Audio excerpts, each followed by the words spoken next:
যদি কেউ বলে আমরা আহলুল হাদিস, তাহলে তাদের নামের মধ্যেই গলদ আছে, নামের মধ্যেই কি আছে? তাহলে বলতে হবে আমরা আহলুস সুন্নাহ। কি বলতে হবে? আমরা আহলুস সুন্নাহ। مولاي صل وسلم دائما ابدا على حبيبك।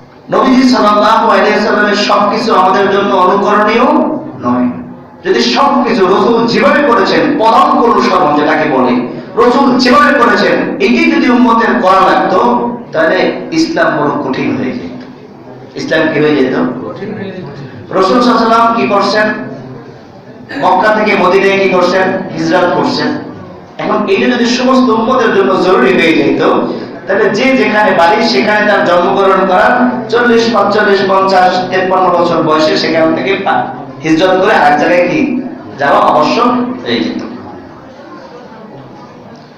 রাসূলুল্লাহ সাল্লাল্লাহু আলাইহি ওয়াসাল্লাম যেভাবে মেরাজে গিয়েছেন, যদি সেটা আমাদের জন্য আবশ্যক হতো, তাহলে উম্মতেরও যে কোনো একবার হলেও জীবনে মেরাজে যাওয়া লাগতো।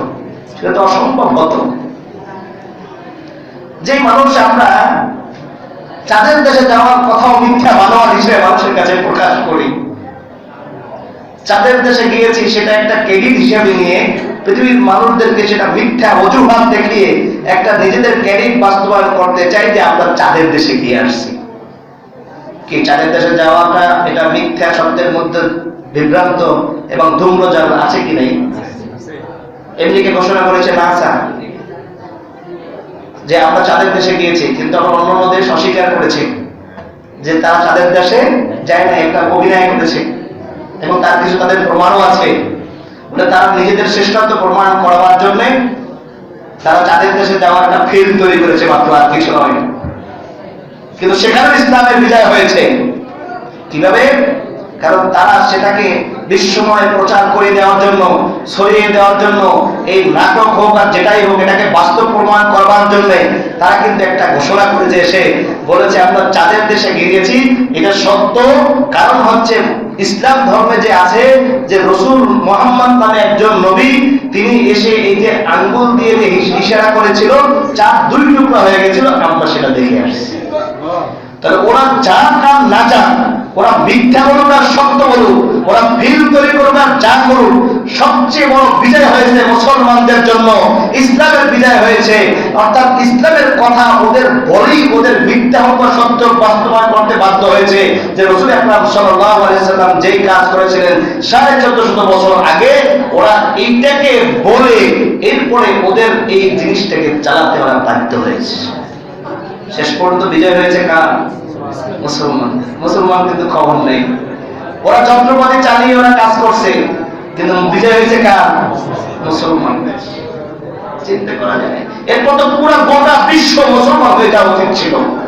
কারণ যে মুহাম্মদ রাসূলুল্লাহ সাল্লাল্লাহু আলাইহি ওয়াসাল্লামের ইশারায় চাঁদ দ্বিগুণিত হয়েছে, এই বর্তমানে যান্ত্রিক যুগে এসে সেটি প্রমাণ করেছে। সুতরাং মুহাম্মদ রাসূলুল্লাহ সাল্লাল্লাহু আলাইহি ওয়াসাল্লামের মিশন সেটা আজও পর্যন্ত স্পষ্ট আছে। আজ তো মুসলমানরা আরো বেশি শক্তিশালী মুসলমান হওয়া দরকার ছিল, আর অমুসলিমরা এই ঘটনার পর থেকে মুসলমান হয়ে যাওয়া উচিত ছিল। এরপর বাকি কি আছে?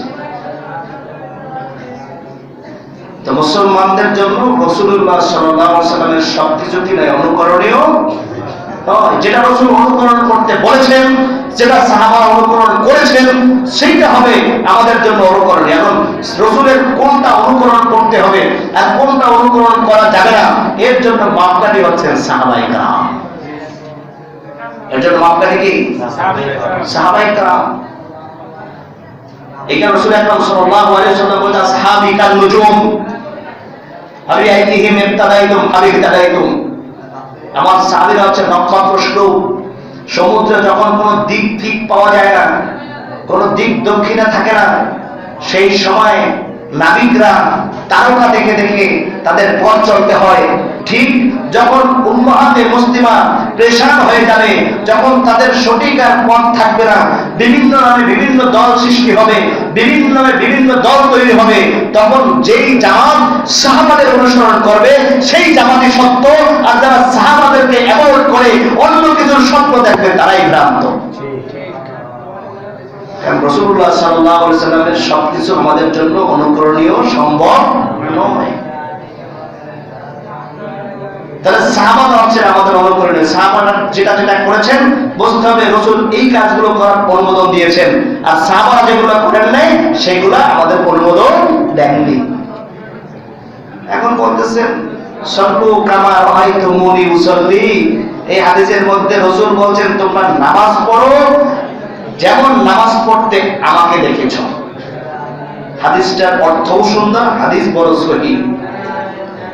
এখন ভ্রান্ত যারা তারা কি বলতে চায়, আমরা আবু বকরের নামাজ পড়বো না, আমরা ওমরের নামাজ পড়বো না, আমরা আলীর নামাজ পড়বো না, বরং রাসূল বলছেন আমি যেমন নামাজ পড়েছি তোমরা সেরকম পড়বা।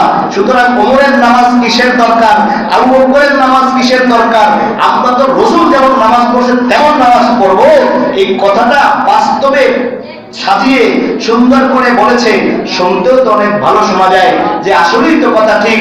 আমরা আবু বকরের নামাজের দরকার কি, আমাদের ওমরের নামাজের দরকার কি, আলীর নামাজের দরকার কি, ওসমানের নামাজের দরকার কি? রাসূল তো বলেছেন তোমরা নামাজ পড়ো যেমন আমাকে পড়তে দেখেছো। সুতরাং সাহাবাদের নামাজের প্রয়োজন কি, আমরা নামাজ পড়বো রাসূলের নামাজ। এই বাংলাদেশের মধ্যে এতদিন যে নামাজ ছিল সেই নামাজ ছিল ওই তাদের নামাজ, রাসূলের নামাজ ছিল না। রাসূল বলছেন তোমরা রাসূলের নামাজ পড়ো। কি কথাটা শুনতে অনেক সুন্দর শোনা গেছে না? কথা তো সত্য, ভালোই তো লাগে। আমরা অন্যের নামাজ পড়বো কেন? পড়বো কার নামাজ? রাসূলের নামাজ। এবং হাদিসও দলিল দিয়েছে, দলিলও তো আছে। তাদেরকে আপনি প্রশ্ন করবেন, তাদেরকে প্রশ্ন করা উচিত। যেটা তো কথা শব্দ মতলব খারাপের মতো।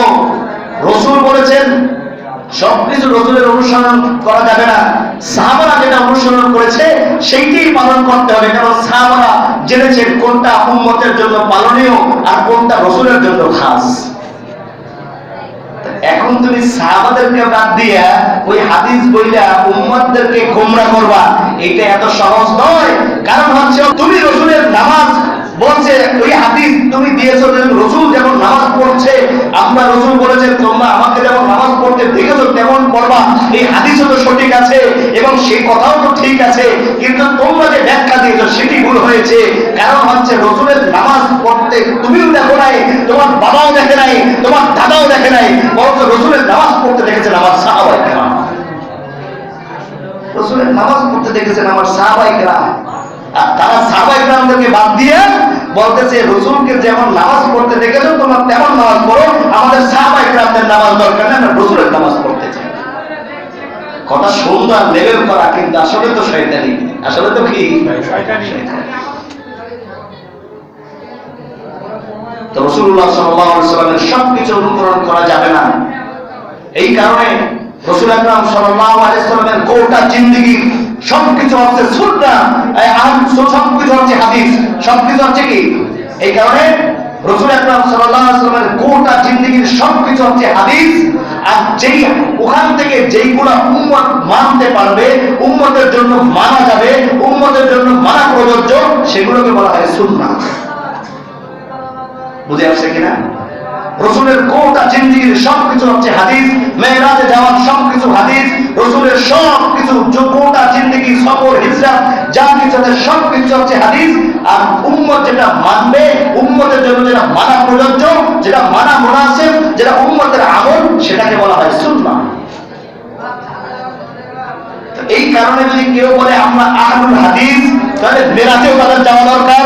রাসূল যে কটা বিয়ে করছেন তারও সেই কটা করা দরকার। রাসূল যেই কয় বছরে হিজরত করেছেন তারও সেই সময় হিজরত করা দরকার। রাসূল যা করেছেন তা করা দরকার, অথচ রাসূল এটাকে নিষেধ করেছেন। যদি কেউ বলে আমরা আহলুল হাদিস, তাহলে তাদের নামের মধ্যেই গলদ আছে। নামের মধ্যে কি আছে? তাহলে বলতে হবে আমরা আহলুস সুন্নাহ। কি বলতে হবে? আমরা আহলুস সুন্নাহ ওয়াল হাদিস বলতে হবে যদি কেউ বলতেও চায়। সুতরাং নামের মধ্যেই তো গোমরাহি প্রকাশ পাচ্ছে, কাজের মধ্যে তো পাবেই।